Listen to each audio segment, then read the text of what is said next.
Hello, I'm Badiul Munawara and I will explain about answer the final project of sociolinguistic. And the question number 1 is about internal and external variation. Kemudian lanjut masuk di variasi internal. Yang pertama, variasi internalnya yaitu perbedaan fonologikal atau perbedaan bunyi pada bahasa Jawa. Nah, di sini saya mengambil contoh dalam bahasa Jawa sebuah kata yaitu kiri dengan keri. Nah, di sini kiri itu berarti miskin. Nah, kemudian keri berarti tirai bambu. Nah, di sini ada perbedaan bunyi yaitu ketika seorang mengucapkan kiri berarti itu artinya miskin. Kemudian bunyi ketika orang lain juga mengucapkan bunyi keri itu berarti yang dimaksud adalah tirai bambu. Nah, di sini ada perbedaan bunyi. Tulisannya sama, tapi ketika orang bunyi yang berbeda maka maknanya juga akan berbeda. Kemudian berdasarkan perbedaan tata bahasa. Nah, di sini tata bahasa Indonesia dan bahasa Jawa sangatlah berbeda. Seperti halnya pada perbedaan tata bahasa, kata ganti orang pertama dalam bahasa Indonesia adalah kata aku atau saya merupakan kata ganti orang pertama dalam bahasa Indonesia. Berbeda halnya dengan kata ganti orang pertama dalam bahasa Jawa yaitu menggunakan kata kulau atau kawulo. Nah, di sini ada perbedaan antara tata bahasa dalam bahasa Indonesia dan dalam bahasa Jawa. Nah, selanjutnya yaitu terletak pada morfologi atau perbedaan pemilihan kata. Nah, untuk perbedaan ini di Kota Malang sendiri penyebutan contohnya dalam penyebutan kata angkot pada zaman dahulu itu dengan tidak menggunakan kata angkot tetapi menggunakan kata kol. Nah, ini mungkin ada perbedaan pada zaman sekarang itu kata kol tidak lagi digunakan atau beralih menjadi kata angkot. Kemudian yaitu semantik atau satu istilah yang merujuk pada dua makna. Nah, di sini biasanya di masyarakat Malang sendiri ada contohnya kata dalam. Nah, kata dalam di sini ada merujuk ke dua makna. Yang pertama yaitu bermakna aku dan kemudian yang kedua bermakna rumah. Itu sama-sama menggunakan kata dalam. Selanjutnya yaitu variasi eksternal. Yang pertama yaitu mutual intelligibility atau saling berpaham. Nah, di sini biasanya orang Malang dengan orang luar Malang yang masih berdekatan dengan Kota Malang ini saling berbicara dan itu bisa saling berpaham meskipun sedikit banyak ada perbedaan kata, tetapi orang Malang masih bisa memahami pengucapan orang lain tersebut. Selanjutnya yaitu isoglot atau perbedaan pelafalan. Nah, di sini mungkin antara penyebutan orang Malang dengan di luar Malang mungkin berbeda. Yang di Malang orang menyebutnya makan dengan mangan, kemudian orang di Blitar pasti orang menyebutnya bukan mangan lagi tetapi madang. Nah, itu sama-sama berarti makan tetapi pelafalan atau katanya itu berbeda. Kemudian idiolek atau gaya bahasa setiap individu. Nah, di sini gaya bahasa setiap individu pasti berbeda. Orang Malang pasti gaya bicaranya itu mungkin agak lebih keras atau lebih tinggi daripada orang Blitar yang mungkin gaya bicaranya itu masih sedikit lembut. Kemudian sosiolek atau ragam bahasa dari kelompok tertentu. Nah, di sini mungkin para kelompok orang yang berstatus sosial tinggi mungkin sudah jarang menggunakan bahasa asli tempat tinggal atau bahasa Malangannya sendiri.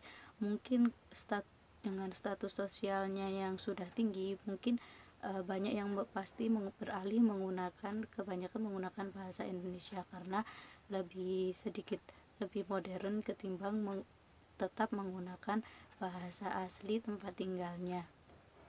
And the next is question number 2 about bad language. Nah, kemudian di dalam bahasa saya sendiri, yaitu bahasa Jawa, masih banyak bahasa yang buruk atau bahasa yang tidak sesuai dengan norma yang berada dalam bahasa tersebut. Misalkan umpatan atau makian dalam bahasa Jawa yang sangat tidak etis didengar itu masih banyak digunakan. Contohnya kata matamu. Nah, kata ini merupakan kata umpatan yang tidak sopan atau tidak wajar digunakan karena mengandung unsur bahwa matamu atau ini berarti yang berhubungan dengan alat indera penglihatan atau visual, sehingga secara tersirat bermakna bahwa dia mengungkapkan kepada lawan bicaranya itu secara tersirat berarti lawan bicaranya itu tidak bisa melihat. Nah, ini termasuk ungkapan yang tidak sopan atau tidak sesuai dengan norma yang berada dalam bahasa Jawa. Dan kemudian seiring berjalannya waktu, kata umpatan matamu ini tidak melulu diucapkan ketika emosi, bahkan pada kehidupan sehari-hari saat ini kata tersebut juga termasuk bahwa candaan kepada teman atau kepada orang sebaya. Nah, seiring berjalannya waktu tersebut juga kata ini biasa digunakan untuk lawakan atau yang lainnya yang tidak menimbulkan emosi. And the next question number 3. And I choose the cartoon Doraemon short movie to analyze the cooperative principle and maxim violation. Dan di dalam short movie Doraemon itu ada cooperative principle yang masuk ke dalam maxim of quality, yaitu untuk bahwa percakapan tersebut ada kebenaran informasi. Contohnya di percakapan antara Doraemon dan Nobita yang ada di PowerPoint di samping. Nah, dalam percakapan antara Nobita dan Doraemon di situ ada suatu kebenaran informasi yang dikatakan oleh Doraemon bahwa di situ ada kata according to this book. Nah, di situ merupakan kata yang menunjukkan bahwa dia itu memberikan informasi yang benar kepada Nobita. Dan informasi yang benar itu mengacu kepada buku yang sudah Doraemon baca. Nah, itu merupakan suatu kebenaran informasi yang diberikannya. Kemudian untuk pelanggaran maksimnya yang terdapat pada contoh percakapan antara Doraemon, Nobita, dan Shizuka yang ada di samping itu. Dan itu menunjukkan bahwa di situ kenapa termasuk ke dalam pelanggaran maksim, karena di situ sudah jelas bahwa cerita tentang Nobita dan Doraemon akan menyelamatkan temannya itu hanya membutuhkan kunci yang dipegang oleh Nobita. Tetapi ketika ada Shizuka, maka percakapan yang Shizuka berikan itu menunjukkan ketidak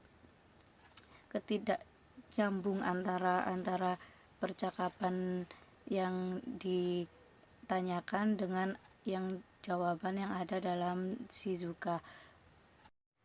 And the next question is number 4 about analysis politeness and speech ed, and I choose the video about debate between Kamala Harris and Vice President. Nah, di dalam PPT sudah ada contoh-contohnya kata-kata yang mengandung unsur politeness atau unsur kesopanan yang terjadi di dalam video debat tersebut. Nah, pada kalimat itu yang pertama moderator menggunakan kata would you like to respond. Nah, di situ seorang moderator memberikan kesopanan bahwa ketika akan merespon dan dia akan menanyakan dulu apakah dia akan mau meresponnya. Nah, di situ termasuk dalam kesopanan saat berbicara antara moderator ke Senator Harris atau Vice President. Nah, kemudian pada banyak yang menggunakan kata thank you. Contohnya di percakapannya Senator Harris maupun Vice President banyak berucap thank you Senator Harris atau well Susan thank you. Nah, kesopanannya di sini ada pada setiap moderator memberikan instruksi bahwa tanggapannya sudah cukup, maka moderator menginstruksi dengan mengucapkan kata thank you dan instruksi ini termasuk kesopanan.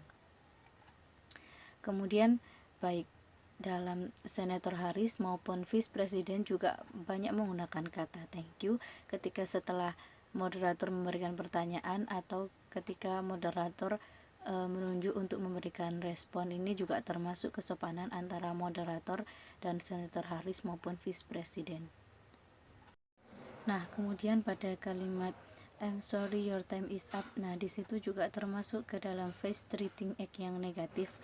Nah, kenapa negatif? Karena itu termasuk ke dalam perintah bahwa kalimat tersebut berarti perintah untuk menyudahi ucapannya bahwa dia waktunya sudah habis untuk berbicara. Nah, di situ moderator sudah memerintahkan dengan sopan bahwa dia waktunya telah habis untuk berbicara.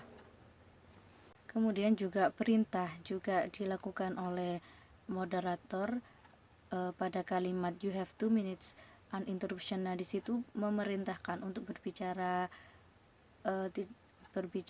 hanya dalam 2 menit saja. Nah, itu juga termasuk kesopanan bahwa dia masuk ke face treating action yang negatif, yaitu memerintah untuk hanya berbicara dalam 2 menit saja. Nah, kemudian pada kalimat let me give you 15 seconds to respond and let me give you a chance to respond. Dan di situ juga termasuk ke dalam perintah seorang moderator kepada Vice President ataupun Senator Sarah bahwa moderator hanya cukup memberikan 15 detik untuk merespon. Dan nah, itu juga termasuk ke dalam perintah moderator untuk memberikan kesempatan untuk merespon baik kepada Senator Harris maupun ke Vice President.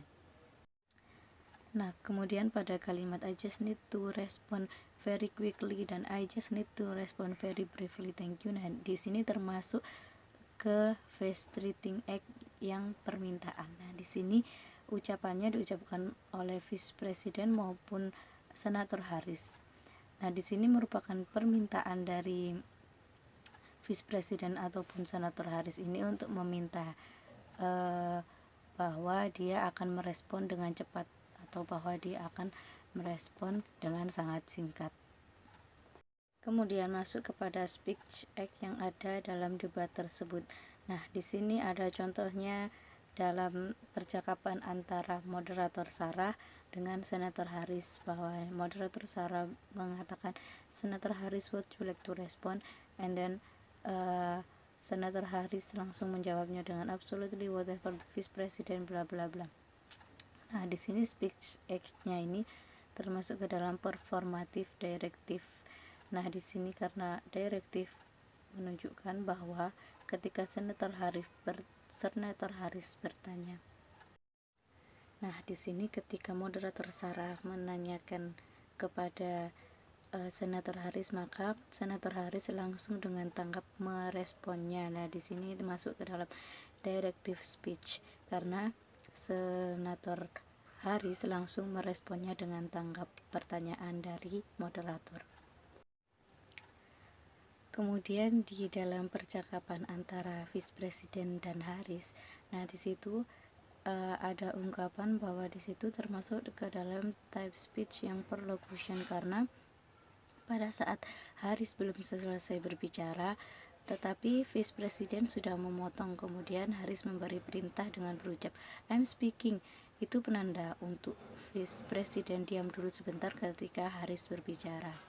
Nah, perlocution di sini itu menunjukkan tindak tutur yang berpengaruh atau yang memberikan dampak. Nah, kata I'm speaking tadi dengan kata Harris yang dengan tegas bahwa dia masih berbicara itu, dan kata itu yang menimbulkan pengaruh atau dampak kepada Vice President bahwa pengaruhnya itu untuk diam dahulu sebentar sebelum Harris selesai berbicara, bahwa Senator Harris masih berlanjut berbicara dan tidak mau dipotong, dan itu termasuk ke dalam perlocution.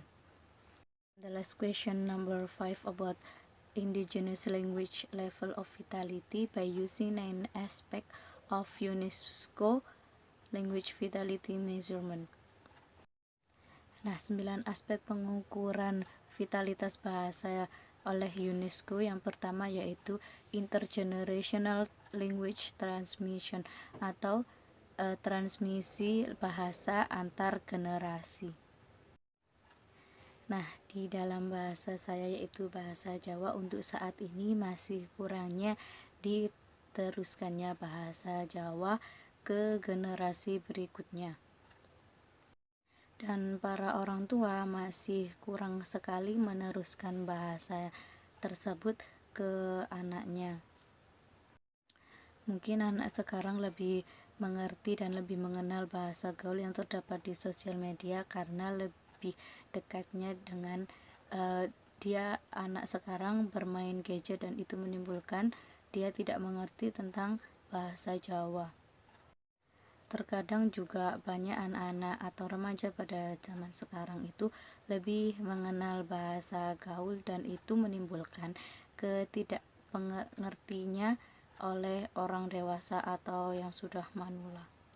Kemudian aspek yang kedua yaitu absolute number of speaker atau jumlah nyata penutur. Mungkin jumlah penutur bahasa Jawa secara umum yang tersebar di Pulau Jawa dalam sensus 2000 masih terdapat 84,3 juta penduduk penutur yang masih menggunakan bahasa Jawa, dan itu sudah tersebar bahwa ada dialek-dialek tersendiri antara daerah satu dengan daerah lainnya. Mungkin kalau bahasa Jawa dengan dialek Malang masih banyak penutur yang menggunakan, karena masih adanya dialek-dialek khas Malang yang masih ada dalam percakapan-percakapan orang Malang dalam kehidupan sehari-hari. Tetapi ada juga yang sudah tidak menggunakan bahasa Jawa dialek Malang karena banyaknya bahasa asing atau bahasa dari luar Malang yang masuk ke Malang, dan itu berpengaruh terhadap orang-orang asli Malang. Contohnya misalkan banyaknya orang pendatang atau orang pendatang dari Madura yang menetap lama di Malang, dan itu menggunakan bahasa Madura, dan itu berdampak kepada orang sekitar atau orang asli masyarakat Malang sendiri yang ikut-ikut dengan bahasa asing atau bahasa dari luar Malang, dan itu menimbulkan tidak digunakannya bahasa asli daerahnya sendiri. Selanjutnya yaitu proportion of speaker atau pertimbangan penutur.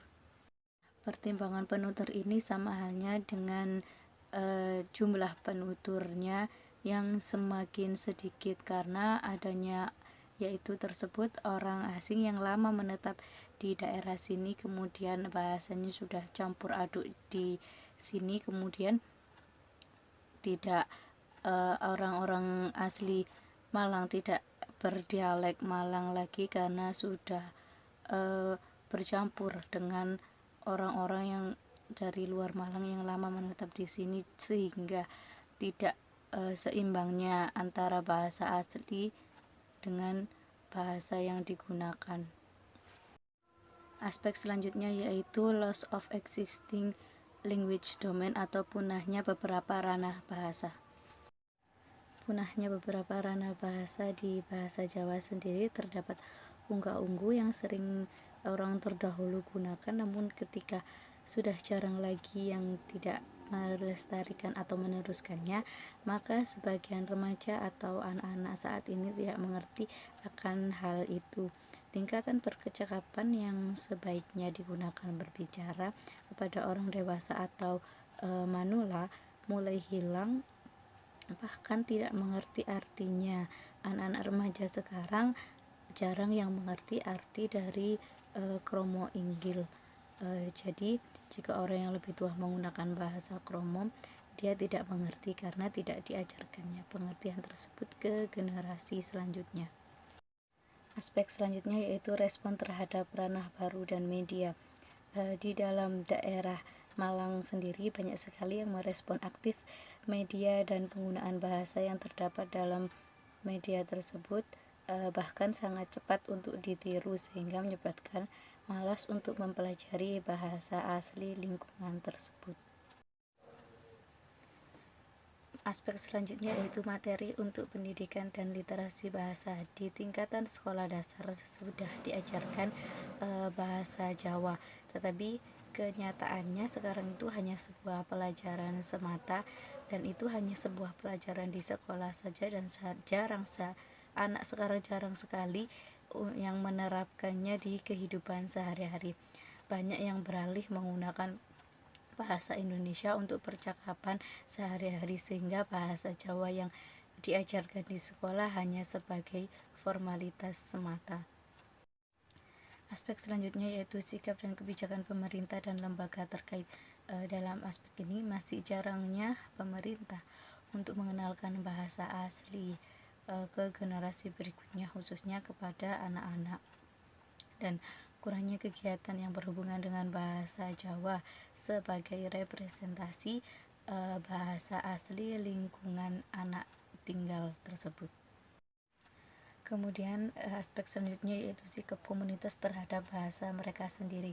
Mungkin sudah banyak komunitas yang bergerak di bidang ini, akan tetapi generasi selanjutnya atau anak-anak maupun remaja masih kurang tertarik dengan adanya hal-hal semacam itu. Mungkin sudah dinilai kurang modern lagi bagi anak-anak ataupun remaja, padahal merupakan suatu keharusan untuk bisa mengerti dan memahami bahasa asal tempat tinggalnya sendiri.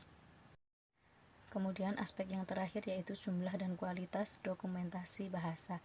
Nah, sudah cukup bagus untuk dokumentasi bahasa Jawa di daerah Malang, karena para penutur manula yang masih hidup sudah dengan baik menggunakan bahasa aslinya.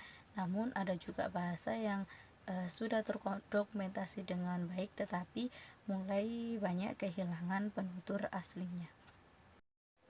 Okay, maybe that's all about explanation answer for final test linguistic, and thank you for your attention and goodbye.